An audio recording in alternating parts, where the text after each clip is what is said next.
नमस्कार, are Bharat TV channel में स्वागत है आपका और मैं हूं आपके साथ शमा प्रवीण, जहां बिहार से जुड़ी हर छोटी बड़ी खबर दिखाते हैं आपको, जन सरोकार से जुड़े मुद्दे भी उठाते हैं।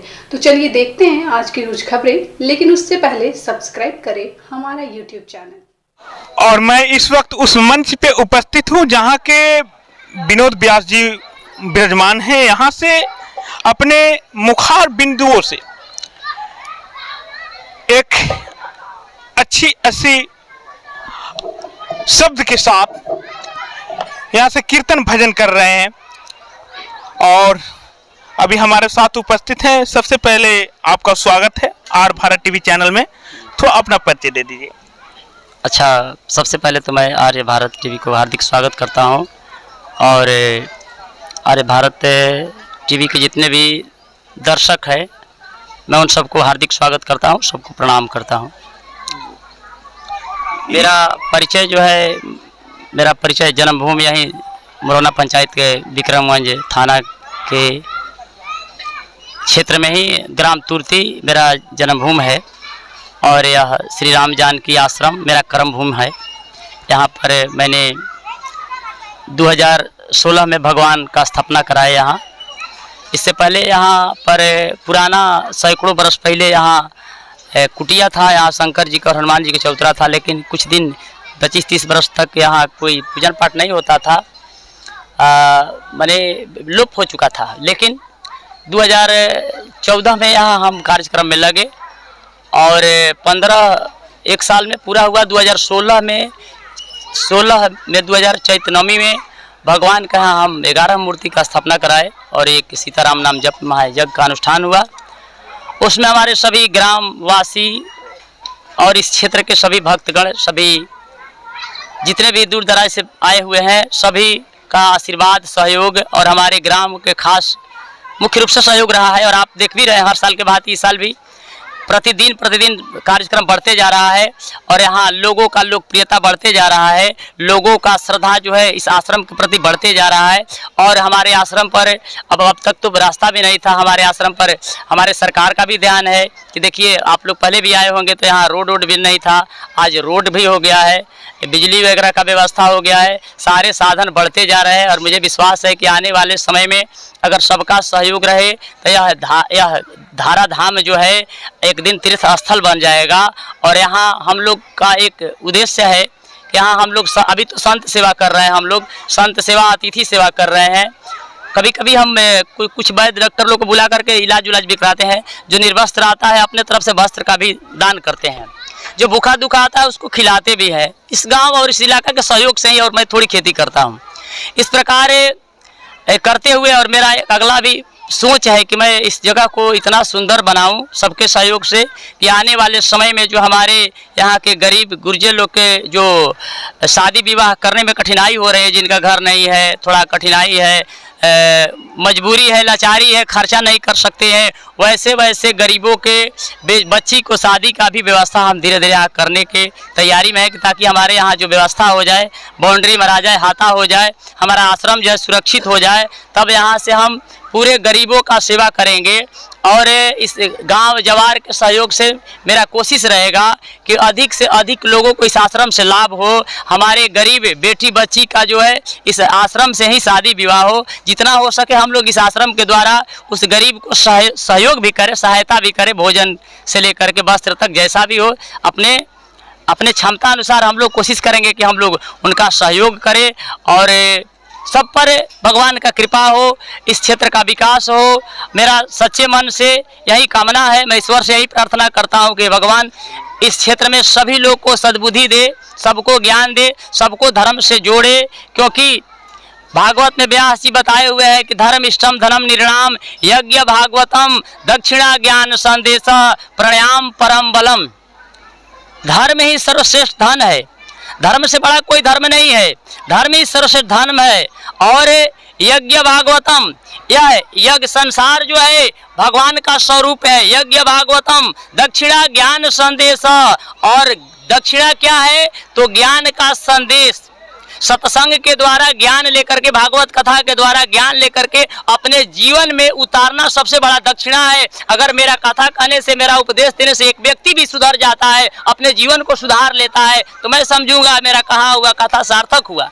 इसलिए दक्षिणा ज्ञान संदेशा प्राणायाम परम बलम, योग क्रिया ही सर्वश्रेष्ठ बल है। इसलिए हम चाहते हैं, मेरा सोच है, हर साल के बाद ही कहीं भी मैं कार्यक्रम में नहीं जाता हूँ, जन्माष्टमी हर साल के बाद ही, आज 8वां साल है ना, आज 8वां साल हम लोग धूमधाम से भगवान श्री कृष्ण के जन्म उत्सव मना रहे हैं। चलिए, आपने जो भी जानकारी दिया बहुत अच्छा जानकारी दिया, और इस मंच से श्री भगवत पुराण कथा भी शायद आप यहाँ से सुना रहे हैं। जी जी हाँ, आज 7वां दिन है। हर साल हमें साल में एक बार हर जन्माष्टमी से 7 दिन तक हम भागवत कथा अपने आश्रम पर सुनाते हैं। इसलिए मैं सुनाता हूँ, कैसे तो मेरा कार्यक्रम बिहार, झारखंड, उत्तर प्रदेश, मध्य प्रदेश, महाराष्ट्र तक भी चलता है, लेकिन हम जन्माष्टमी के दिन अपना आश्रम के छाड़ करके दूसरे जगह कथा करने नहीं जाते हैं। हम सोचते हैं कि जिस प्रकार हम कथा से और उपदेश दे करके लोग में ज्ञान का प्रकाश फैलाने का कार्य कर रहे हैं, उसी प्रकार मैं अपने जन्मभूमि पर वही कार्य करके, अपने जन्मभूमि पर अज्ञान से ज्ञान को जगा करके, अज्ञानता दूर करके, ज्ञान दे करके, सब लोग को भक्ति भाव जगा करके, और जो है मैं सबको संस्कारी बनाऊं, सब में भक्ति जगा करके, भक्ति का दीप यहाँ जलता रहे, और सब लोग ईश्वर की कृपा से है आते रहे, और सब लोग का सद्बुद्धि जगे, सब लोग का कल्याण हो, इस नगर का कल्याण हो, इस क्षेत्र का कल्याण हो, यही मेरा भगवान से प्रार्थना है। अभी इस आश्रम में कितने पुजारी हैं? अभी इस आश्रम में हम लोग 4-5 गो है, 5 गो भी है। मेन पुजारी आप हैं? जी, मैंने अब वही मान लीजिए पुजारी है हम। तो भगवान के करीब ज्यादा आप ही रहते हैं? भगवान के करीब तो सभी लोग रहते हैं, ऐसा नहीं है कि मैं ही रहता हूँ। मैं भगवान का सेवा में थोड़ा अधिक समय देता हूँ, परंतु ये मैं नहीं मानूंगा कि भगवान के करीब मैं ही हूँ। भगवान के करीब तो रहने वाले बहुत है, ऐसा कुछ नहीं है कि जो भगवान का सेवा करते हो भगवान के करीब। कुछ ऐसे लोग भी हैं कि घर में भी रह करके भगवान के करीब हो जाते हैं। जैसे आप लोग सुने होंगे 88,000 ऋषियों में किसी को भी विदेह राज नहीं कहा गया है। विदेह का उपाधि मिला है तो सिर्फ जनक जी को मिला है। क्यों? अरे जनक जी को विदेह क्यों कहा गया? 88,000 बड़े बड़े ऋषि महर्षि थे, परंतु किसी को नहीं मिला। विदेह राज जनक जी को ही कहा गया। क्यों विदेह कहा गया? इसलिए कि जितने भी संत महात्मा हम सब हैं, हम भी जनक जी जैसे गृहस्थ ही से आते हैं। क्योंकि जो एक होते हैं संत, तो सब लोगों ने योग में भोग का कामना रखते हैं, योग में भोग को छिपाते हैं, अपने भोग को योग में छिपाते हैं। लेकिन जनक जी प्रथम व्यक्ति हुए जो अपने भोग में योग को नहीं छिपाए। अपने सब लोगों ने योग में भोग को छिपाता है, परंतु जनक जी ने अपने भोग में अपने योग को छिपाया, किसी को बताया नहीं। इसलिए मैं कहता हूँ कि ऐसे बहुत सारे लोग होंगे जो घर में रह करके मुझसे भी अधिक अपने भगवान, अपने इष्ट देव, अपने भगवान श्री राम कृष्ण को याद करते होंगे। एक बात और बताइए, आपकी जो आश्रम है यहाँ पर पोखरा की भी कोई चर्चा चल रही है? जी जी है, यहाँ पोखरा हम यहाँ पोखरा इसलिए बनवा रहे हैं। हमारे यहाँ पहले छठ होता था नहर पे, तो यहाँ जब हम लोग आश्रम का स्थापना करने लगे तो जेसीबी से यहाँ पोखरा कटवाए। सब लोग का इच्छा हुआ, सब लोग गाँव के लोग, सभी लोग। किन्होंने कटवाया? ग्राम का सभी जानता, हाँ सभी जानता, मैं नहीं। सबके इच्छा से, सबके सलाह से, सबके इच्छा सलाह से, इस मैंने कोई बाहरी फंड नहीं आया था, कोई बाहरी फंड से नहीं कटा है। इस आश्रम की ही व्यवस्था से सब लोगों ने जेसीबी लगवा करके, हमारे ग्राम के सभी भक्त लोग मिल करके, और इस आश्रम को। परंतु यहाँ के मुखिया जी कुछ घोषणा भी किए पोखरा के लिए? हाँ जी, मुखिया के अभी मुखिया जी जो हैं हमारे वर्तमान मुखिया जी जो है नीतू देवी, अभी तो आने वाली भी है, वो बोली है कि महाराज आपके हम पोखरा का घाट बनवा देंगे। और 200 गाछी भी भेजी थी ब्लॉक से, अभी गाछी हमारे संत महात्मा जो है बाहर लग गया है? नहीं लग गया है। अभी संत महात्मा, अभी बाहरी संत महात्मा सब सेवा करके लगाए हैं। और मुखिया जी बोली है कि आपको छठ से पहले हम घाट बनवा देंगे। देखिए अब तो क्या होता है, यानी धीरे धीरे विकास होते जाएगा यहाँ जी। अब सबका प्रेम सने, हमारे गाँव और क्षेत्र का प्रेम सने रहा तो विकास होते जाएगा। चलिए, यहाँ से कृष्ण जन्माष्टमी को लेकर के आप पूरे देश को क्या मतलब संदेश देना चाहते हैं? हम पूरे देश को यही संदेश देना चाहते हैं कि जिस प्रकार भगवान श्री कृष्ण धर्म की रक्षा करने के लिए अवतार लिए थे और धर्म का रक्षा किए, गौ का रक्षा किए, ब्राह्मण का रक्षा किए, संत का रक्षा किए।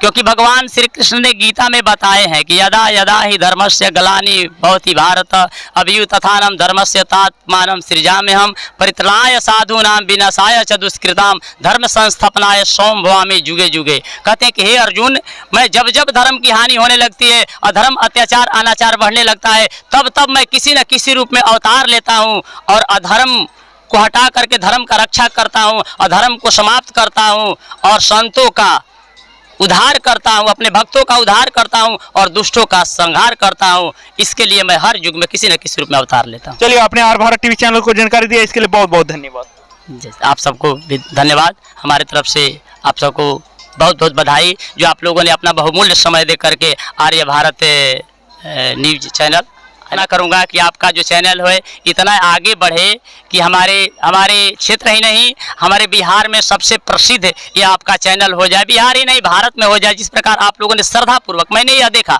बहुत सारे चैनल वाले में और आप लोग में अंतर है कि आप लोगों ने अपना बहुमूल्य समय निकाल करके कहीं भी कोई अच्छा न्यूज है, अच्छा समाचार निकाल करके और समाज में देने का काम करते हैं। इसके लिए मैं आप सबको बधाई देता हूँ, स्वागत करता हूँ, अभिनंदन करता हूँ, ताकि आप लोग सच्चे मन से, क्योंकि आप लोग जो है भाई, आप लोग जो है निर्देशक है, निर्देश देने वाले हैं, सबको बताने वाले हैं, सच्चे मार्ग पर ले जाने वाले हैं, सबके बुराई को छुड़ाने वाले हैं। जिस प्रकार हम लोग भी समाज सेवा कर रहे हैं, अपने सत्संग के माध्यम से लोगों को जगाते हैं, तो आप लोगों ने अपना न्यूज के माध्यम से लोग को जगाने का काम करते हैं। इसलिए आप सबको हमारी तरफ से हार्दिक स्वागत है। बिल्कुल, जनता जो है वो ही हम लोग का जजमेंट करती है, क्योंकि आप लोग अगर कमेंट करते हैं तो ही हम लोग को पता चल पाता है कि हमारी न्यूज आपको पसंद आई या ना आई। हम लोगों का प्रयास रहता है कि हर तरह की न्यूज हम लोग आप लोगों तक पहुंचाएं।